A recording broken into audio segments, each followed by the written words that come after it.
Hi, everyone, and welcome to our Worried About Nothing podcast. Today, we thought we would talk about Carol Tuttle's work as it relates to the elements, because interestingly enough, with three of us, Danielle, Katya, and myself, we cover three of the elements. And today, we've got a very special guest, Kazzrie, who covers the fourth. So between us, we cover all four elements. We thought we might be interesting just to talk about what it's like living as an element, whether we agree or disagree, and just have a chat, really. And it was an excuse to get Kazzrie on so we could see her and say hi.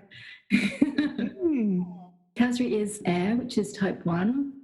Katya is 2, which is water. Danielle is 3, which is fire. And I am 4, which is earth.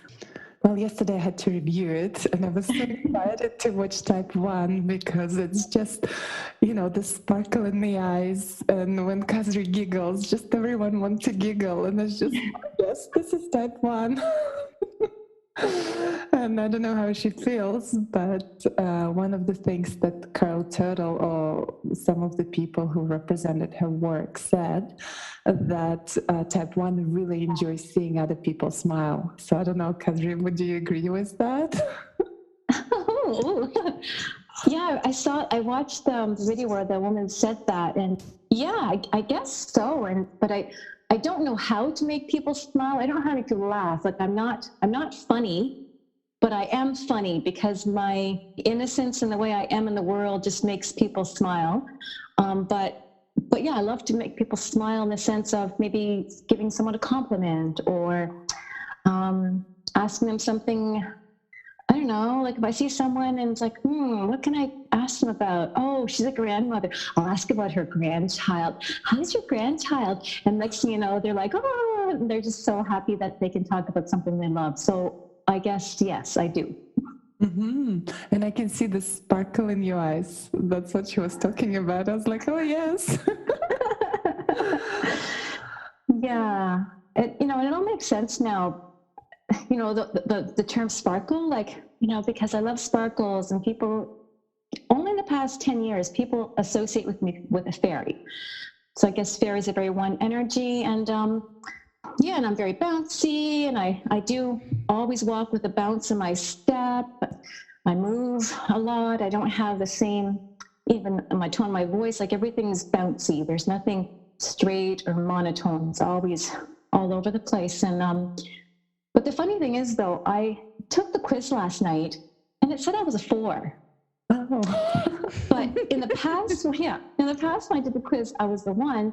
But I know that there's you have your primary and your secondary. So my secondary is the 4 because I can be very, I can be still. I can be, what was it? Oh, it was when they were talking about like language, they love language, and like I am very careful. Like I love to write, and I'm always so careful what I write, my punctuation and my grammar, and I'm always correcting it. And then if I see other people with grammatical mistakes, or if they're like using all these shortcuts, like instead of Y-O-U, they put U and stuff like that, that annoys me. It's like, oh my gosh, just please write correctly. So there's even though I'm all this bright, light, sparkly, there's this heavier side of me too. And I think it comes from having, a secondary 4. So It's interesting how, to me, they're opposites. So I live in these opposites. Mm-hmm. It is interesting, though, because Kazzrie, as you were speaking there, I'm the complete opposite. So I'm a 4 with a secondary 1. Oh. So it was interesting hearing you talking about that there, because I can see the flipping of it. Oh, yeah, because I thought, like, you have a lot of 1 energy. Now I know why we have resonance. It makes sense now. Like I just, there's just something about you that's just very similar to me. Yeah. Yeah, no, definitely. And I think with the 1 that you are, there's a real lightness of touch as well. So it's kind of not just the bubbly and the spark, but there's a real sort of joyful energy always, So even when you're being, inverted commas, serious, there's kind of this sort of light-hearted, skipping energy, which is lovely. And it's really good to have that balance, I think, in some ways, having the 1 and the 4 like you do, because the 4 can kind of ground some of that airy, skipping energy, and vice versa. And the airy energy can lift the 4, because sometimes the 4, I think, can be a bit heavy and serious and slightly plodding and can get stuck occasionally. So it's good to have that balance, I think. Yeah, and the last thing I'll say about it, and then we can move on to the others, is that like they were talking about when they were children, all these women, oh, I was like this bubbly child. It's like I wasn't. And I think because my environment was so heavy, and oh, it makes me feel a little bit emotional. Like it was just so heavy, and it just like I had the potential to be this bubbly, sweet, joyful little sparkly child, but no one saw me, no one paid attention to me, and everything was, and it was a very heavy environment, and so I think I had more of the 4 quality growing up, and just shielded. I think I shielded my innocence, my joy, the sparkle, because it didn't feel safe to be that. And I had to go through decades of healing myself and working on myself. And then only, like I'm 52 now, it was only like in my 40s that I really started to, and it's funny, when I came back to the island where I live now, the place I never wanted to be, I was never ever going to come back to, because it was, to me, the worst place in the world to be. The universe sent me back here, and this is when I really dug into my healing. And through all the healing that I did, all of a sudden, this is when, you know, the effervescent qualities just started to emerge. I did all this healing. It's like, oh, this is who I am. Yeah. Well, that's so awesome. It's definitely out there. You definitely just bubbly. And I love the fact that in when we're at retreats, sometimes the ones that I've been to with you, where, you know, there'll be kind of silence and something will really tickle you. It's an awesome thing. I love it. Yes. Yes. I guess the one has that infectious laughter. Yeah. But it's the fact it kind of just bubbles up from nowhere. Serious.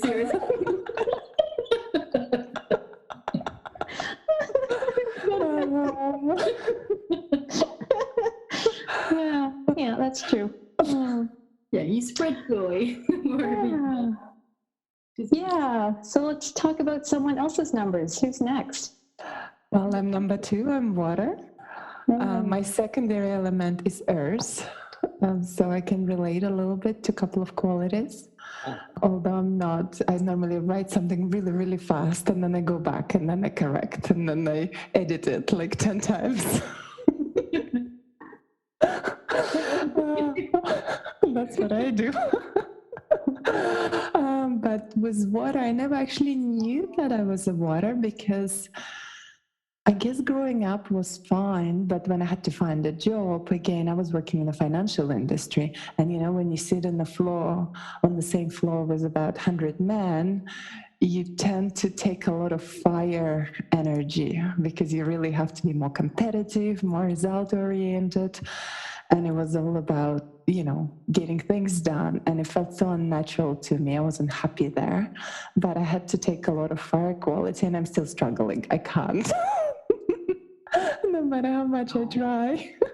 Even with my husband, he's type 3, so he can get things ready while I'm still, you know, kind of walking around, taking my time. And then I'm giving myself goal, okay, I have to get it done. And then I'm still kind of flowing and, you know, being in the air. So it definitely doesn't come natural to me. So I can see the underlying qualities of type 2. And sometimes I do have those qualities that, even though I grew up again in the culture where you have to speak up and you're not necessarily shy, even all the exams in school, you don't write them. You have to come and you have to talk. So there's always a few people testing you. And then you have to talk. So all the whole education, everything is about talking and being able to speak up. So I grew up in that kind of environment. So yeah, in a way, being shy and hiding away is natural to me, because whenever I come to a big group, I wouldn't feel comfortable. I have to first retreat, I have to watch, and then I have to find my comfort spot. And then if I see somebody who I can talk to, I know if I come to Kim, she'll always hold my hand and she'll always be very warming. So I was like, okay, I can retreat to that spot. It's very comfortable. But yes, it is all about comfort. Clothes, if it's too tight, I just wouldn't feel comfortable. I have to take it off. Finding my seat, it has to be perfect. My back has to be perfect. And now I understand why I was so obsessed about getting it right way, so that it's really comfortable. And even the backseat in the car, sometimes I would move it up and down 10 times before it just perfect, just comfortable. That's about me, I would say, but I don't always leave my truths. So I do find sometimes, a 3 and 4 come around very strongly, not so much 1.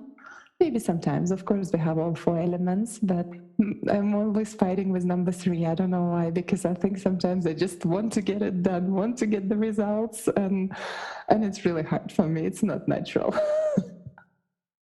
You do have a lovely fluidity to you, with the water element, in that you just go with the flow so well. So you can change on a dime, or whatever the expression is. So I can't remember who it was. Was it Jason or Aratima was saying that you just magically manage to reinvent yourself every 5 minutes if you want to, you choose to, and you do, or you manifest things so effortlessly. It's, for some of us, it's kind of like, oh God, manifesting is sweating and toiling, and you just kind of go, yeah, I think I'll get a new house. And then it's done.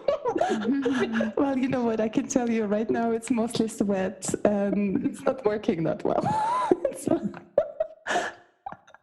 It's not always that effortlessly. I guess I have to trust more. This is where mistrust is coming in. I guess it's also the way you're perceived, in that when we see ourselves from the inside, it's very different. So for you, from my perspective, looking at you, you're very fluid, you're very effortless, you're very in the flow, whereas in your mind you're going, oh my God, what's she doing? Exactly.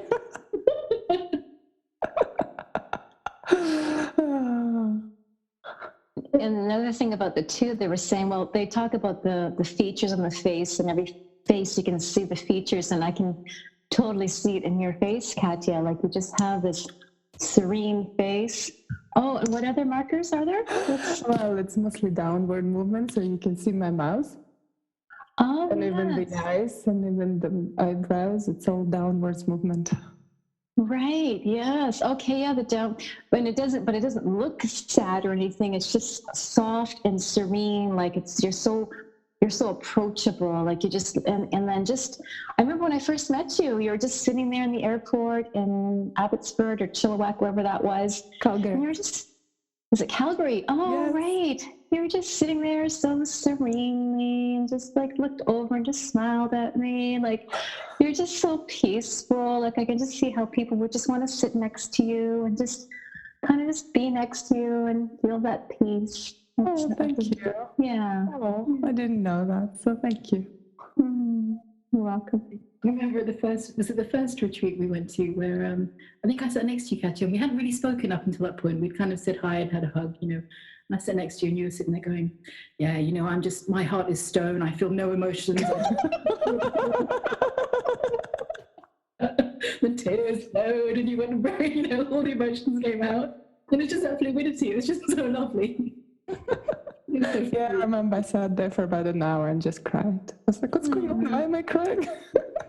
Stone heart, what's happening? Exactly. Okay, number 3 then, Danielle. Yes, I'm type 3. It's a fire element. It's interesting because I pulled up the chart that Carol has on her website, and I was looking at the priorities, and the priority of a type 3 is results, and I'm a secondary type 4, which I find it interesting that the 3 of us who aren't dominant 4s are secondary type 4s. Mm-hmm. So the priority for type 4 is respect.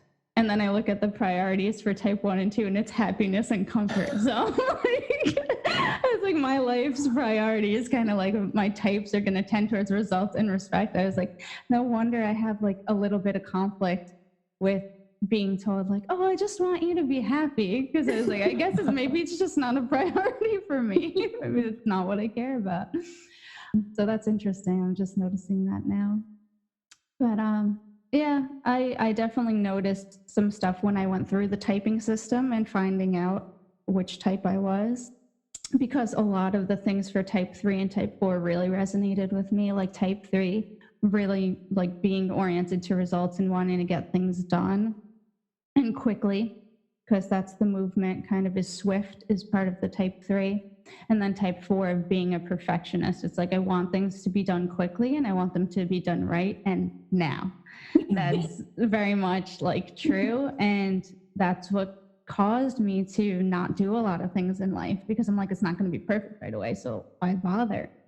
So I didn't realize that I was a perfectionist until a couple of years ago, because I thought I just didn't care because I would never do anything. I was like, I just thought I was a type 2 maybe, right? Going with the flow, don't really care, whatever happens.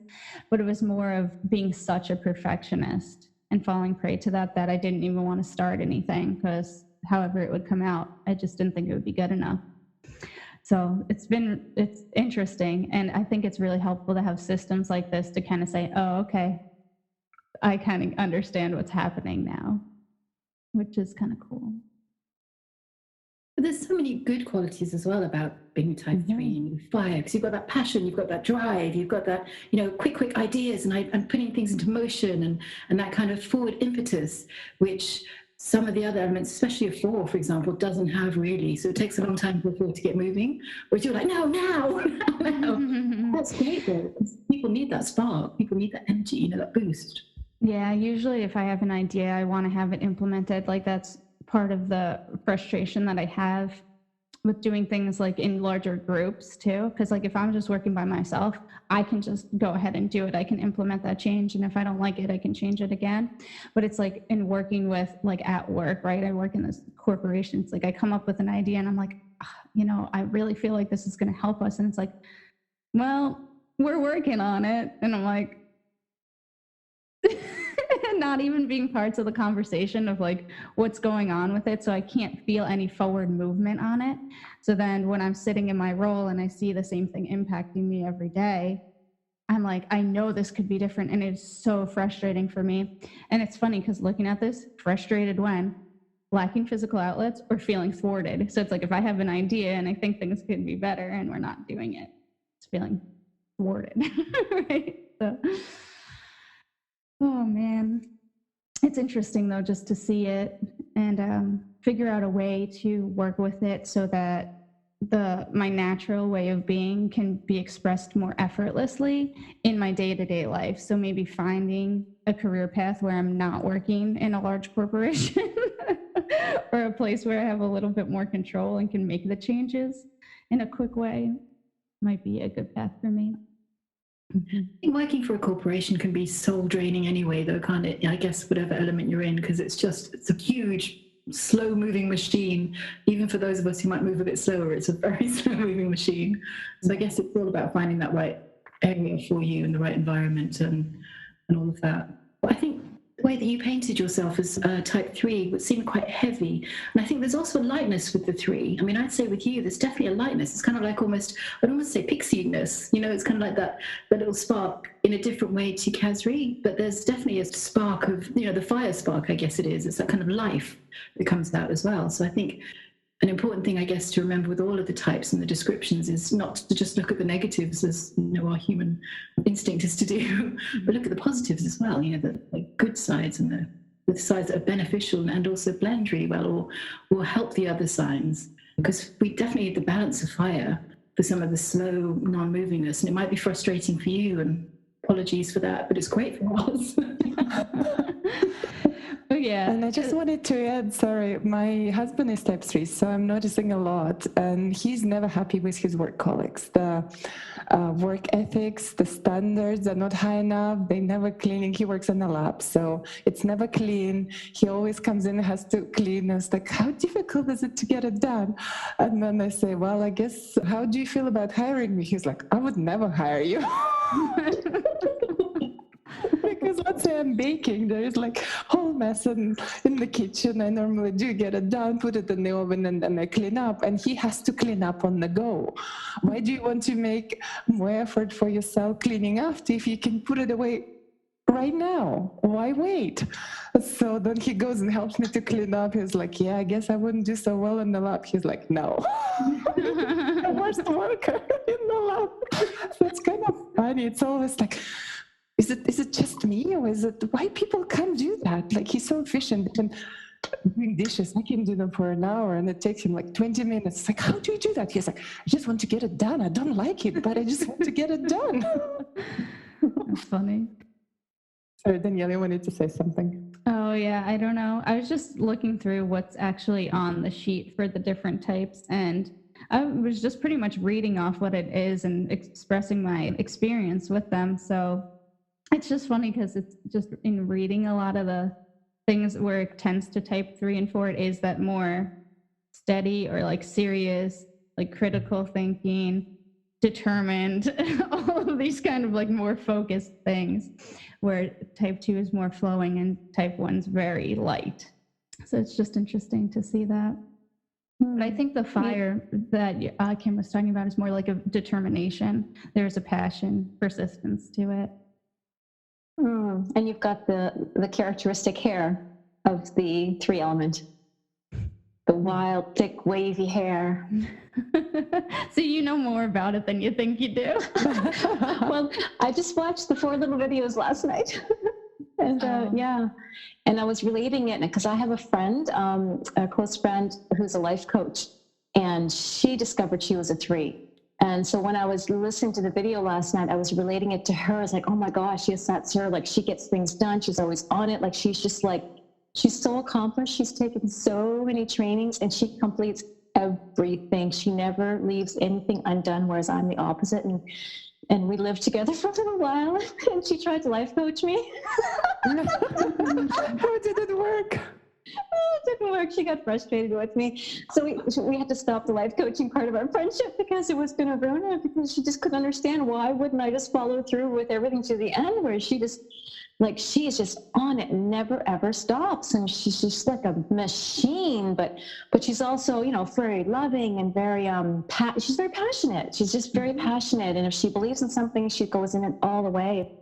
Danielle, I really admire, or kind of just noticed that, like, the sharpness of your mind and how articulate you are. Like, I've been listening to the podcasts. I didn't listen to all of them yet, but like, man, you're sharp. And even on the WLS calls, like, just the way you form, like, the things that you think of and the way that you formulate your questions, so that's it's quite impressive. I really like your mind is very, very sharp. Is that the 3 or the 4 quality? That's a great question. And I appreciate what you're saying, because I feel like sometimes I can't get the words out. I'll listen to myself back on the podcast and I'm like, oh, I keep saying, I keep saying like, all these words, you know.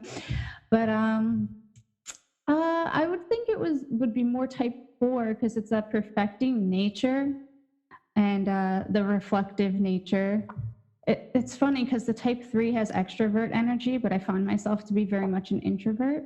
So I think I have a lot of that reflective quality. I'd be interested to see what happens as I progress on this path, and what'll happen if more of my type 3 really becomes more dominant, because I mean, some of the stuff that happens with being so determined is kind of exhausting for me because of the perfectionist. Like you were saying about your friend, like, she's just accomplishes so much. It's like I have that drive to accomplish things, but because I have that perfectionism, then I don't end up doing anything. So it's this constant push of wanting to take action and then doing absolutely nothing. Mm-hmm. So I think maybe the type 4 is a little bit stronger in me, and maybe in an unhealthy way of overthinking, but it's lending itself to being highly introspective, but also highly critical at the same time. So that's where a lot of my questions come from, because I really feel the need to understand things. So I have to weed out like every little thing so that my mind will understand things. So sometimes I do feel like it comes from a deeper place, and I'm like, like, if I don't ask this question, then there's something I won't get past to be able to progress to the next level, because my mind's so stuck in this one area. So I don't think it's just asking questions from the mind. Like, I think it does come from a deeper place of knowing that, like, okay, something has to come out of this conversation. Like, this needs to be asked in a certain way, or whatever it is. Mm-hmm. Thank you for sharing that. Yeah, it's I always like Again, I listening. feel incoherent. No, it was very clear. I always love listening to you. It's just, yeah, no, you've got quite a very fascinating mind. It's very, yeah, I just see all the cogs just turning, and it's just, yeah, there's a lot happening there, and it expresses beautifully. Thank you. Now I understand you better, Danielle. So this is really awesome to understand this, so I can understand the three of you better, and then I can learn now to apply it to other people in my life and understand them even better, like beyond. I do numerology, and then of course there's astrology. There's so many different ways to analyze people. So this is like, oh, this is a really fun way to do it. So it's good to know you better, Danielle. Thank you. And I find it's really helpful at work when you work with colleagues, when you have a team meeting, really knowing which type they are so you can respect, I guess, their quality when you work together. Another cool thing about this is that since she has the dressing your truth system, it's supposed to help you to dress more in resonance with your type so that you're received in the way that of your natural being, which is really cool. Because if you're dressing, outside of your type, then people, might assume just from the energy of your clothing that for you to act a certain way. So I thought that was really cool. I've tried to do this, but I find it really hard to find pieces of clothing that fit the types to my perfectionist standards. And when I go shopping, I want it to be quick and I want it to be done now. So I don't like to spend a lot of time in this store. I actually do go with my cards, and if I do shopping, I do try to make sure at least the colors are in that range, or at least there is some flowiness to it. Although I used to always dress as type 4 because I wanted to be perceived as that bold woman at workplace. But yeah, now I don't do that. Kim, Yes. how are you doing? I'm all right. I'm good. So yes, I'm a type 4. I would say that I'm probably more, even though my secondary is a 1, I'd say throughout my life I've maybe been either a balance of the two or more 1 consciously.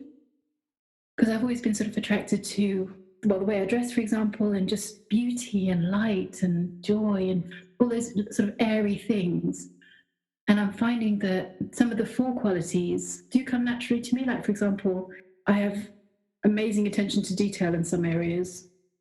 And sometimes I'll be like, but how come nobody else can see these 14 mistakes that just leapt down the page at me, kind of thing. But I don't like some of the structured, slogging kind of quality to the 4, which I'm doing quite a lot of at the moment. I'm finding very useful because it's grounding me. I don't think I've been grounded enough. So that doesn't come naturally, but I'm very good at it, which is really annoying because it means people need more of it.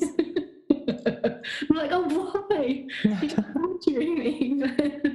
So I guess it's kind of finding the balance. But like you were saying earlier, Danielle, it was interesting about how you are perceived by the way you dress to be whichever element you are. And people always look at me and think that I'm a 1 if they know what it means, But they'll kind of go, oh, you're a hippie, you're this, you're an art student, or whatever it is. So I wonder what would happen if I dressed as a 4, because I don't like, for me, the style of 4, the sort of structure and the tailored, it feels kind of a bit restrictive to me.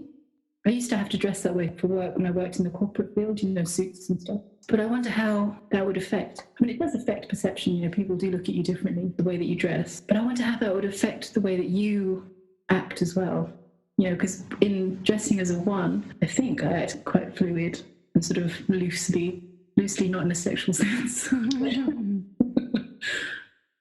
But if I dressed as a 4, kind of in the straight lines and suited and booted, I wonder how that would affect, behaviour and that kind of thing. It's quite interesting.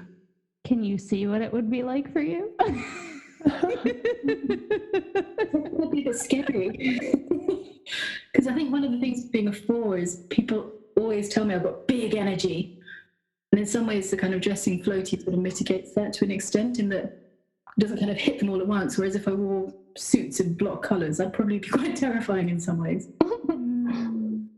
Yeah, this is reminding me, though, about how we talked about hiding, because I wonder if that was kind of a way of hiding your such bold energy by dressing in your secondary type. Yeah, maybe. Yeah, not consciously, but maybe. Yeah, it makes sense as well. Although I didn't find that you wear colors from type 1. It might be more, as you say, flowy, but the colors are more either type 3 or 4 that you're wearing. Yeah, I'd say that as well. Yeah, I like bright colors, bold colors. Mm-hmm. But it's funny because whenever there's these kind of quiz things, whether it's the elements or your star sign or whatever it is, I don't know if it's just me, but I always kind of think, oh God, I'm that one. I have to be that one. All the other ones sound great. I'm this one. What did you think you were? I didn't really think that I was anything, and that I consciously thought about it. But just when, I think it's a Ratimo or you, Katya, I can't remember, but one of you told me I was a type 4. I thought, well, okay, I'll look it up. And of course, you kind of negatives leap out at you, and I was like, oh, right, heavy and dull. And then I kind of skimmed the others. I was like, oh, light and airy and joyful and loving.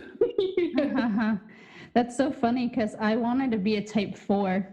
I had an idea that I was probably a type 3 or a type 4. And I was like, oh, it'd be great to be a type 4 because it talks about them being like a lake, like all still and silent. And I was like, wow, that sounds amazing. That's not me. I wanted to be a type 4 too. That's why I think I was dressing like type 4. Oh yeah, and also I have a ton of black because I used to do hair. I'm wearing black now. That's like a big no-no for type 3s. Not supposed to wear any black. I was like, oh, it'd make it so easy. All my clothes are black and white if I was just a type 4. Couldn't be that way. Could not. Of course, Arachima has probably balanced all of them, but she must be a 4, her predominant one. Mm-hmm. She is, yes. Secondary one. Yeah, because I remember her saying how she needs to have her clothes all close to her, like nice and snug, and she can't have to have any loose ends, and she wears all those colors. Like she really is embodying all those colors and style very naturally. Yeah, it's interesting. She was, I think, the first person I heard talking about how people reacted to her as she dressed. So she said she used to dress, I can't remember exactly which type it was, but differently, not a 4. And then she started wearing the 4, the structure and the lines and the rich materials and the really lovely tailoring and all of that. And she said the people started reacting completely differently to her. There wasn't that battle there anymore. So she didn't have to think about the clothing. She didn't have to think about people's reactions to her. She could just let that be. It's kind of, everything was about just not diffusing her energy off in different areas. So it's kind of get the clothing sorted, then boom, that's done. I don't have to think about it. And then get that sorted, don't have to think about it, which makes sense. Yeah. But I guess, as somebody was saying, we're all a combination of all 4 elements, aren't we? So I think it's interesting and helpful to get to know people better, seeing what their dominant element is. But then also we have to bear in mind that everyone's a bit of everything else as well. Mm-hmm. I think I found in the past, not here, but when I was kind of in the energy healing circles and the spiritual circles around London, and there would sometimes be a lot of, oh, you're this, or you're a Leo, therefore you must be that, or have a rising sign that's this, so you must be this kind of person, and they box you in immediately, which is really unhealthy and not very friendly sometimes as well. So I have a little bit of a pinch of salt for things like this. I think for me it's kind of take what feels true to me and take what might be useful to me, but not kind of hold on to it too rigidly, just because it's just another label then, isn't it? Shed labels, try and pick up more. I think it could be supportive to have this stuff when it applies to like the physicality, like the dressing part of this, I think is really cool. And just because like the way astrology works on your physical body as well, that it's helpful to have something that it's a little harder to break out of the physical things, overcome the physical patterns or the elements that you're born with in this body versus like the mental stuff.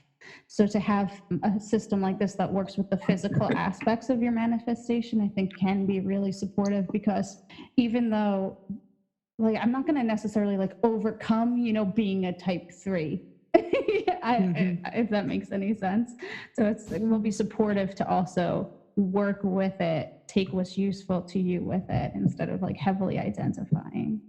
And I guess find the balance as well, so with each type it's focusing on the negatives, kind of looking at them and seeing them as areas that you can perhaps work on, or areas that you maybe didn't have an awareness of before. That's one thing that I'm doing. I think I need to look at the type 4 a bit more in depth, but some of the things I have an aversion to, would maybe look at and go, why do I not want to be this? Why is this so offensive to me? And what is it that people, might be interesting to ask people whether they see these in me as well. Maybe no, maybe that's not a road we should go for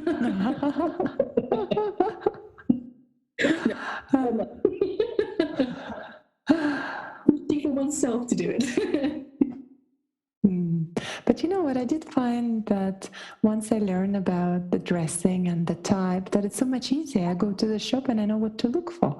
And when I put it on, and I actually did a comparison, because I always, the colors are similar, type 2 and type 1, in the way that just type 1 is more washed out and type 2 has more gray.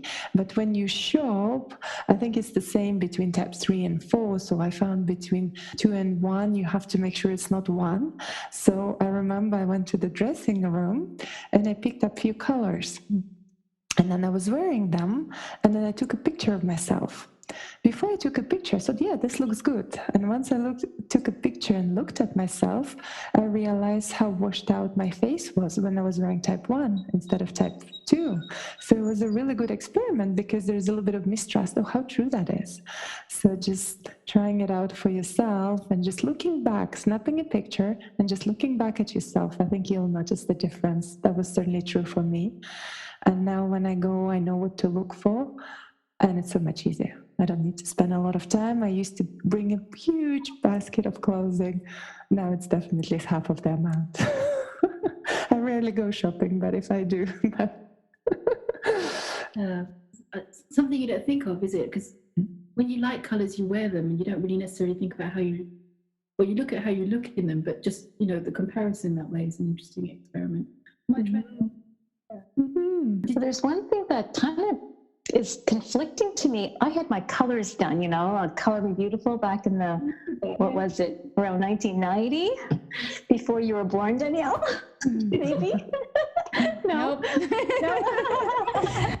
I'm an 89, baby. I was alive. Right on. Well, back then I had my colors done.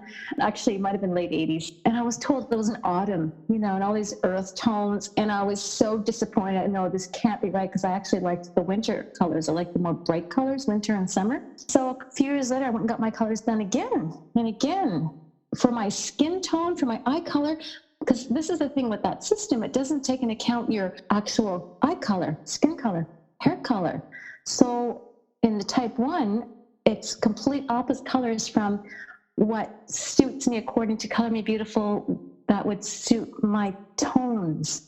So I find some of the colors, although I love them energetically, they're the correct colors in the type 1 for me, sometimes I find they do wash me out, as far as they don't bring out my features in the best way, but I do love them energetically. So I do have a bit of a conflict with the system, with choosing the right colors.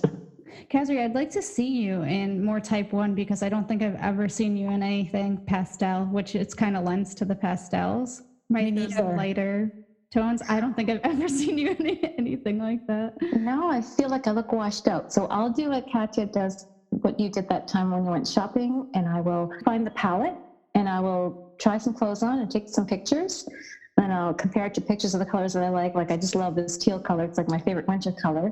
Yeah, I'll play with it. I'll try it out and see, maybe I'm wrong. Maybe they do look good on me. So I do want to try it now. This has been a really fascinating conversation to inspire me to want to try it and see. We get used to what we wear, don't we? Colours that we like. Because I did the Colour Me Beautiful thing back in I think it was the 90s as well. And I was a winter, and I loved the winter colours. I think they kind of match to the fall, but they do. Yeah, I think they're pretty much the same. Yeah, Kazzrie, I had a conflict with this too, because my natural hair color is black, right?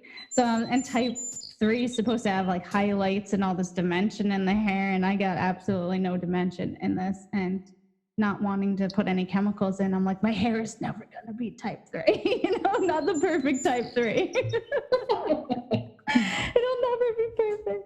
But do you guys think that as your secondary living form, when did you find that the fall comes out for you? Is it kind of when you wanted to, or is it in certain situations? That's a good question. I think in my experience, this is how I feel it goes for me. It's like if I'm under stress, then my secondary comes out more. Like that perfectionist quality. Like if I'm feeling stressed out, then it's like I get really like super rigid about it. And it's interesting because like the Vata, like I'm really supposed to be moving light, but if it gets to be excess Vata, you also get paralysis.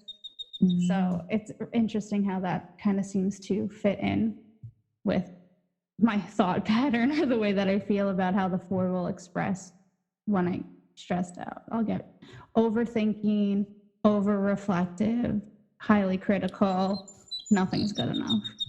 And now we're going into Ayurvedic types, so those are different boxes and labels that we can go into. They all go into each other, though. Like when I look at the stuff, I feel like it's so right on for at least my line of thought with this. So, what about you guys? Do you notice that your secondaries kick in certain times? Because I'm just new to looking at this, my first reaction would be to because I haven't really looked at it yet, but I'm just going to guess like when I have to behave like a grown-up, which is really hard for me to do, being the one is just so childlike and playful, and I don't want to commit to anything, and I just want to flow. But there's times when I have to get things done, so I think that's when the practicalities of life come in, then that's when the 4 kicks in. It's like, okay, got to be grounded. I got to get things done. I got to get focused. So that's, I guess, my guess. I used to live mostly like type 4. I'm not sure when it's coming up now. I'm sure in many situations I just can't track it. But now I'm kind of more letting myself be as who I am and not so much thinking that I should be this and I have to behave this way and according, to these rules. So just kind of let it all flow. I find that I'm more naturally a 1 in certain situations. So socially, I would say I'm more a 1 if it's in a group. If it's one-to-one, I'm more of a 4 because it comes more naturally to me to have one-to-one in-depth conversations with people. I enjoy that more. But I've learned over the years how to be more social with groups. But I find that I'm more in the 1 there because it's kind of chatty and laughing and all of that kind of thing. I find that with things that I love doing, like taking photos or art or creating something, then it's like all the elements come together, definitely 1 and 4. So there's that love of it, there's the light, there's the joy of it, the kind of the creating it up there, as it were, and then that grounds down through into beingness. And that's, I guess, when I feel most balanced, when everything's kind of in alignment rather than just veering off into one or the other. Oh, that's a good point. See, I'm trying to move and I'm packing and it's just so like heavy, like, oh my gosh, I have to get organized and sorted and it's so hard. But because I'm disconnecting from the 1, so if somehow I was able to put both in and bring some lightness and joy to it somehow, then it could be, like I disconnect the 2 somehow and it's not fun. So blending the 2 would make life so much easier. I feel like if you make it a game, you'll be good. Put some music on, dance around, back it up. Yeah. I had an idea. I had a thought of seeing Kazzrie as a fairy and, and wearing the outfits and dancing while packing the stuff. Right? Yeah, just get my wings on. I'll be good to go. Exactly. But I think this kind of things, the packing and unpacking, I don't think it comes natural to anyone. I don't think anyone would enjoy packing or unpacking, so it's just something it gets to get done. Yes. It's like doing the dishes, right? They have to be done. It's not like I'm really enjoying doing them. Yeah. The practicalities of life. But it doesn't have to feel heavy either. And that's where I can just get stuck, and that's where I procrastinate. And just avoid because it seems so heavy. And then all of a sudden it's like, oh my God, I'm moving tomorrow. I left it too long and now it's overwhelming. So that's a trap I get myself into. So yeah, it doesn't have to be heavy. That's my lesson today. I can just do it and make it fun. Or not fun, just be neutral about it. Just is what it is. You know what? I remember I was doing at some point looking at time management, and one of the things I learned was giving yourself a break and creating little tasks. So, for example, today I'm going to organize this one corner. Tomorrow I'm going to organize this one corner, and after I'm done, I'm going to enjoy my hot chocolate or something like that. So you reward yourself. You find that one maybe a little bit more fun. Maybe, yes. It's too late for this project, but for next project, yes, I will remember that. I find when I'm doing work that I find really hard, like packing or whatever it is, it doesn't come naturally. What I'm finding the joy in that by just really being in it and really not enjoying it, which sounds weird, but then afterwards feeling the enjoyment of having worked through it. So it's kind of like, I guess it's like exercising, you know, so you may not necessarily enjoy the exercise at the time and it might be really hard work, but afterwards you feel that euphoric kind of endorphins and you feel that you've done a good thing and you feel lighter. So that's kind of helping me. So things like some of the admin work that I'm doing at the moment, really, spreadsheets, I can't stand them, but I'm doing them and I'm doing them and I'm doing them.